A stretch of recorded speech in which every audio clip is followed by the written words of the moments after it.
حضور صلی اللہ علیہ وسلم جب مدینہ منورہ تشریف لے گئے تو آپ نے دیکھا کہ مدینہ منورہ کے یہودی جو ہیں وہ یوم عاشوراء یعنی 10 محرم کا روزہ رکھتے ہیں۔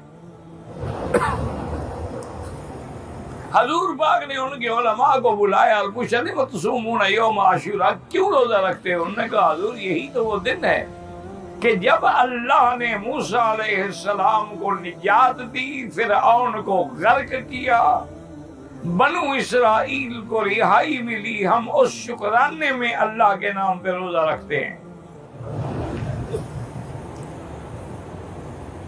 اچھی طرح سمجھیں، لوگوں نے سمجھا ہوا ہے کہ یہ عاشوراء کا روزہ کے تعلق حضرت حسین تو پیدا ہی نہیں ہوئے تھے، ابھی تو بی بی فاطمہ کی شادی نہیں ہوئی تھی۔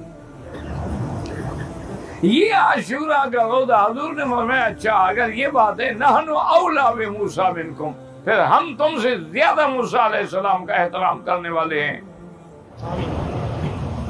آپ نے بھی حکم دیا صحابہ کو کہ عاشوراء کا روزہ رکھیں،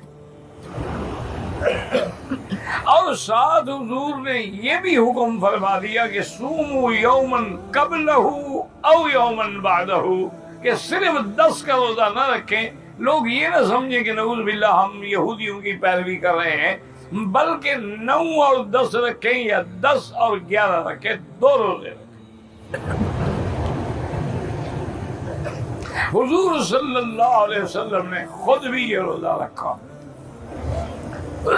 کرات ہیں آپ رمضان اب محرم میں روزے رکھیں، آپ محرم میں خیرات کریں، آپ محرم کے اندر خاص طور پہ 9 اور 10 کا روزہ رکھیں، کیونکہ ایک روزہ جو ہے وہ 1 سال کے گناہوں کا کفارہ بن جاتا ہے۔